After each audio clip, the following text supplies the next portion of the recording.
బంగ్లాదేశ్లో అల్లర్లు జరగడానికి కారణాలేంటంటే, ప్రభుత్వ ఉద్యోగాల్లో రిజర్వేషన్లు సంస్కరించాలని బంగ్లాదేశ్లో విద్యార్థులు నిరసనలు చేస్తున్న విషయం మనకు తెలిసిందే. ఈ ఆందోళనలు ఉద్రిక్త స్థాయికి ఎళ్లడానికి కారణాలు కనిపిస్తే కాల్చివేసే ఉత్తర్వులు ఉన్నాయి. అయితే రిజర్వేషన్ల కోటాను రద్దు చేస్తూ విద్యార్థులు తిరిగి చదువులోకెళ్లాలని బంగ్లాదేశ్ సుప్రీంకోర్టు తెలిపింది. ఈ ఆందోళనలో 150 మందికి పైగా చనిపోయారు. 2500 మందికి పైగా గాయాలయ్యాయి. ఈ విషయంపై విచారణ చేసిన సుప్రీంకోర్టు కీలక తీర్పునిచ్చింది. అయితే దిగువ కోర్టు నిర్ణయం ఏంటంటే, ప్రభుత్వ ఉద్యోగాల్లో కోటా విధానాన్ని వ్యతిరేకిస్తూ బంగ్లాదేశ్ వ్యాప్తంగా విద్యార్థులు ఆందోళనలు చేస్తున్నారు.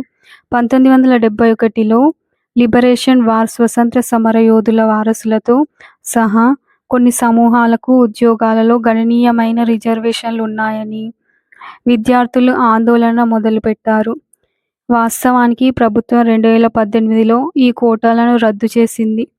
అయితే దిగువ కోర్టు వాటిని పునరుద్ధరించింది. సుప్రీంకోర్టు యొక్క కీలక తీర్పు ఏంటంటే, దిగువ కోర్టు నిర్ణయాన్ని బంగ్లాదేశ్ సుప్రీంకోర్టు ఇప్పుడు తోసిపుచ్చింది. కోటాను సవాలు చేస్తూ విద్యార్థుల తరపున న్యాయవాది షా మోంజురుల్ హోగ్ వాదనను వినిపించాడు. విద్యార్థులు తమ చదువుపై దృష్టి పెట్టాలని కోర్టు కోరింది. నిరసనల దృష్ట్యా ప్రభుత్వం బంగ్లాదేశ్ వ్యాప్తంగా కర్ఫ్యూ, మొబైల్ డేటా, ఏటీఎం సేవలను నిలిపివేసింది. ఇంటర్నెట్ షట్డౌన్తో సహా కఠినమైన చర్యలను విధించింది. గుమిగూడకుండా ఉండేందుకు అధికారులకు ప్రభుత్వ సెలవులు కూడా ప్రకటించింది.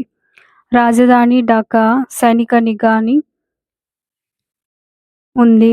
అల్లర్లపై నియంత్రించడానికి ప్రభుత్వం షూట్ ఆన్ సైట్ ఆదేశాలు జారీ చేసింది. దీంతో పరిస్థితి మరింత కఠినంగా మారింది.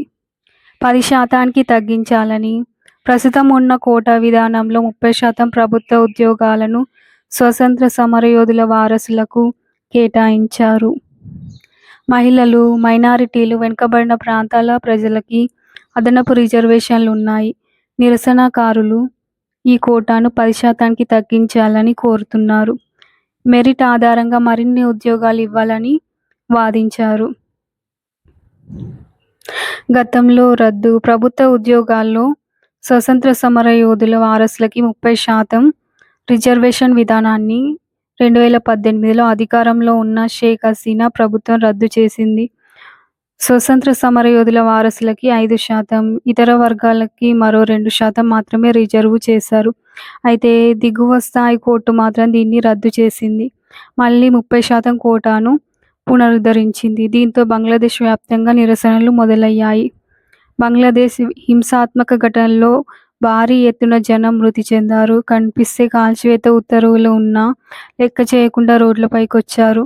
ఇందులో దాదాపు 150 మంది చనిపోగా 2000 మందికి పైగా గాయాలు అయ్యాయి. రిజర్వేషన్లపై విచారణ చేసిన సుప్రీంకోర్టు గతంలో హైకోర్టు ఇచ్చిన ఉత్తర్వులను రద్దు చేసింది. ఇప్పటికే హింసను అదుపు చేసేందుకు ప్రభుత్వం తీవ్రంగా ప్రయత్నిస్తుంది. ప్రైమ్ మినిస్టర్గా ఉన్న షేక్ హసీనా 5 ఆగస్టు 2024న రిజైన్ చేసింది.